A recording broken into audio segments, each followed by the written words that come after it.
Hello student, now we are explaining question number third. Question number third, that is AB parallel to D. AB and D parallel है, parallel line है एक दूसरे के, दिख भी रहा आपको फिगर में. And BAC equal to 35 degree, BAC equal to कितना गिवन है आपको 35 degree, and CDE is equal to 53 degree. आपको क्या फाइंड करना है इसमें? DCE. DCE मतलब कौन सा एंगल फाइंड करना है आपको? ये वाला एंगल क्या करना है? फाइंड आउट करना है. ओके, अब इस वाले एंगल को फाइंड करने के लिए हम क्या करेंगे कि AB एंड D दोनों क्या है? पैरेलल है. ये तो आपको गिवन है, सॉल्यूशन में गिवन है आपको कि AB is parallel to DE. अगर AB और DE पैरेलल है तो इसकी जो ट्रांसवर्सल लाइन है AE क्या हो जाएगी? AE is a transversal. कौन सी लाइन हो जाएगी? AE आपकी ट्रांसवर्सल लाइन हो जाएगी. ओके, तो AB और DE पैरेलल है तो AE उसकी क्या हो गई? ट्रांसवर्सल. AE अगर उसकी ट्रांसवर्सल हो जाती है तो ये एंगल और ये एंगल, ये दोनों कितने डिग्री के में हो रहे हैं? Alternate angle. क्या होते हैं अल्टरनेट एंगल्स? अगर लाइन पैरेलल है तो अल्टरनेट एंगल्स क्या हो जाते हैं? इक्वल हो जाते हैं. अल्टरनेट एंगल्स क्या हो जाते हैं? इक्वल हो जाते हैं. तो आप क्या लिख सकते हैं यहाँ पर? Angle BAC equal to angle BAC equal to angle CED. Okay, मतलब ये एंगल और ये एंगल आपके क्या हो गए? इक्वल हो गए. तो BAC इक्वल टू CED, ये वाले एंगल्स दोनों क्या हो जाएंगे? आपके इक्वल हो जाएंगे. BAC की वैल्यू आपकी कितनी है? 35 डिग्री है. इक्वल टू कितना लिखेंगे आप? 35 डिग्री. तो CED की वैल्यू भी कितनी आ जाएगी आपकी? 35 डिग्री. रीजन में क्या लिखेंगे? ये कैसे एंगल है आपके? Alternate interior angle. Alternate interior angles. Okay, ये कैसे एंगल हो गए आपके? Alternate interior angles. अब हमने ये वाला एंगल तो फाइंड कर लिया. अब हमारे पास में 2 एंगल्स हमको फाइंड हो गए. अगर हमको 2 एंगल्स फाइंड हो गए हैं तो हम थर्ड एंगल्स को फाइंड आउट कर सकते हैं. मैंने आपको बताया था कि अगर हमारे पास में 2 एंगल हमको फाइंड आउट है तो हम थर्ड एंगल को क्या कर सकते हैं? फाइंड आउट कर सकते हैं. तो फाइंड आउट करने के लिए हम क्या करेंगे? एंगल सम प्रॉपर्टी लगाएंगे. क्या लगाएंगे? तीनों एंगल्स में हम एंगल सम प्रॉपर्टी लगा सकते हैं. CDE आपको गिवन है. नाउ एंगल CDE ये आपको गिवन है, प्लस CDE आपको गिवन है. देन हमको क्या? CED अभी हमने फाइंड आउट किया, CED फाइंड आउट कर लिया. हमको ये वाला एंगल फाइंड करना है तो एंगल DCE हमको क्या करना है? फाइंड आउट करना है. इक्वल टू क्या हो जाएगा? 180 degree by angle sum property. कौन सी प्रॉपर्टी से? Bye angle sum property. Okay,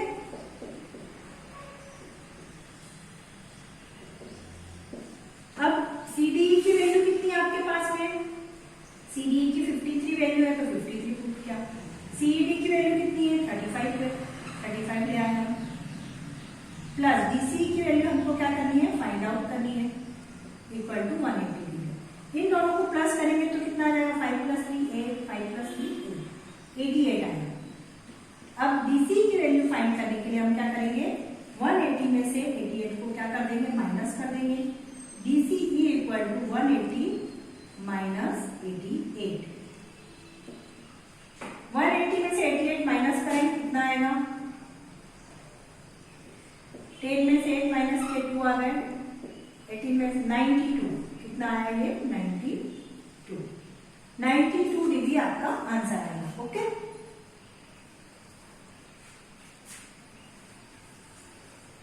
इसका आंसर कितना आ जाएगा आपका? 92 डिग्री.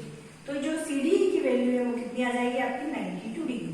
अब इसमें हमने दोनों प्रॉपर्टी अल्टरनेट इंटीरियर एंगल्स वाली प्रॉपर्टी भी लगाई और एंगल सम प्रॉपर्टी का भी यूज किया. इस टाइप से हम आंसर को क्या कर सकते हैं? फाइंड आउट कर सकते हैं. तो हमारा आंसर इज, और लास्ट में आंसर शो कर सकते हैं, हमारा आंसर इज 92 डिग्री. तो हमारा आंसर कितना आ गया आपका? 92 डिग्री. अब आपका क्वेश्चन नंबर 4. क्वेश्चन नंबर 4 करेंगे हम.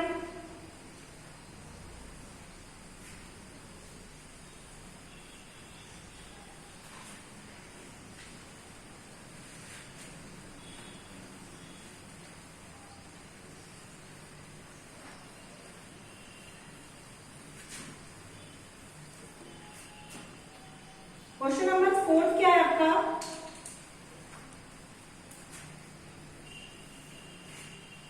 इन figure 6.42, question number 4, in figure 6.42 lines PQ are intersect ST। मैं आपको फिगर बना के दे रही हूँ, इसमें इस टाइप से आपका एक फिगर बना हुआ है।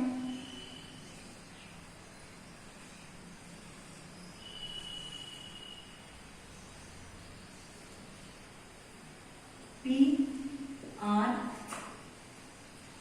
SQ and this is T, 95 degree. ये वाली जो एंगल है आपका 40 डिग्री और ये वाला एंगल है आपका 75 डिग्री। ओके, अब आपको क्या फाइंड आउट करना है? मैं क्वेश्चन बुक में ही रीड कर रही हूँ आपका।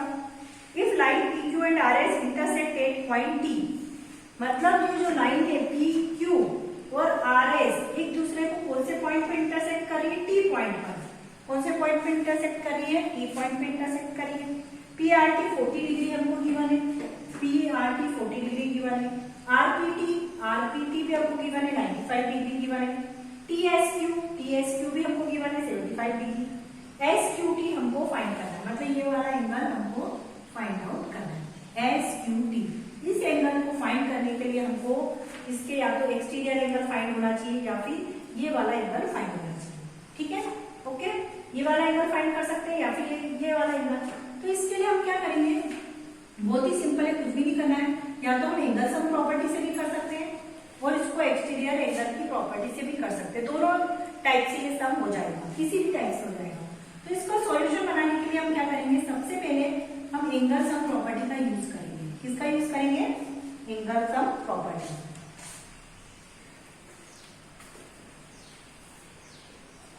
PRT कितना गिवन है? एंगल PRT प्लस उसके बाद क्या जाएगा? RPT प्लस ये दोनों एंगल तो हो गए PRT RPT, फिर इसके लिए क्या लिखेंगे? RTP। ये तीनों एंगल है RTP। जिस एंगल को फाइंड करना रहता है उसको हम बीच में रखते हैं, इक्वल टू 180 डिग्री। रीजन में क्या लिखेंगे? Bye angle sum property. कौन सी प्रॉपर्टी से होगा ये? Bye angle sum property. अब इसमें PRT की वैल्यू आपको कितनी गिवन है? एक बार R पे मिड पॉइंट लिया, एक बार P मिड पॉइंट लिया और एक बार T मिड पॉइंट। इसकी वैल्यू आपको गिवन है 40 डिग्री। RPT की वैल्यू आपको गिवन है 95 डिग्री। R की वैल्यू आपको फाइंड आउट करनी है। इन दोनों को हम क्या कर देंगे? प्लस करेंगे तो कितना आएगा? 9 + 4 13, 135 डिग्री। कितना है आपका? 135 डिग्री। ओके, अब क्या करेंगे हम? Now take RTP equal to 180 degree minus 135 degree. 180 minus 135, 10 में से 5 माइनस में 5, 10 में से 4 45 डिग्री। कितना आएगा आपका? RTP की वैल्यू आ गई आपकी 45। RTP फाइंड करा मतलब हमने ये वाला एंगल फाइंड आउट करा।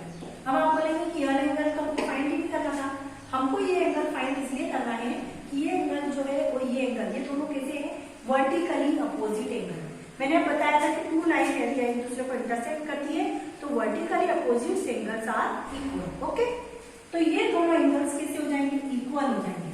मतलब RTP इक्वल टू क्या हो जाएगा आपका? QTS। इन दोनों की वैल्यू कितनी हो जाएगी? 45 डिग्री। कितनी हो जाएगी? और रीजन में आप क्या लिख सकते हैं? कैसे एंगल है? Vertically opposite angle. तो ये वर्टिकली अपोजिट एंगल इक्वल हो गए। अब हमारे पास ये एंगल फाइंड है, ये भी है, तो हम थर्ड एंगल क्या कर सकते हैं? फाइंड आउट कर सकते हैं बाय एंगल सम प्रॉपर्टी से। QTS हमको फाइंड आउट हो गया, QTS प्लस ये वाला एंगल आपको ऑलरेडी गिवन है TSQ। क्या गिवन है आपको? एंगल TSQ गिवन है आपको, प्लस SQT आपको क्या करना है? फाइंड करना है। SQT आपको क्या करना है? फाइंड करना है। इक्वल टू 180 डिग्री मैंने रीजन में क्या लिखेंगे, बाय एंगल सम प्रॉपर। मैं एस भी लिख देती हूँ, बार बार इतना लिखना पड़ा है। तो by A for angle S, आप फुल फॉर्म में लिखना एंगल सम प्रॉपर्टी। QTS कितना फाइंड आउट कर लिया हमने, 45 डिग्री।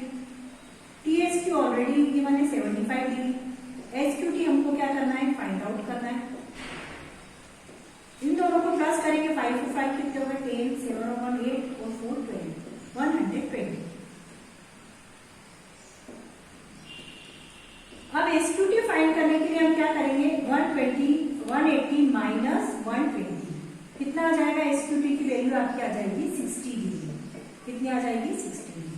तो that is our answer is 60 degree. ये जो आंसर आया है हमारा आंसर होगा 60 डिग्री। बहुत सिंपल है, बस आपको एक बार पता चल जाएगा कि हमको कौन सी प्रॉपर्टी का यूज करना है, तो हम इजीली उसको क्या कर सकते हैं, फाइंड आउट कर सकते हैं। तो इसलिए हमको जैसे पता चल गया कि इन दोनों में से हम ये एंगल फाइंड करेंगे तो ये वर्टिकली अपोजिट एंगल हो जाएंगे, फिर इन दोनों को प्लस कर देंगे तो ये वाला एंगल हमको फाइंड आउट हो जाएगा। तो ये question number 3 and question number 4 ये आपका कंप्लीट हो गया, जो मैंने आपको एक्सप्लेन किया। ओके,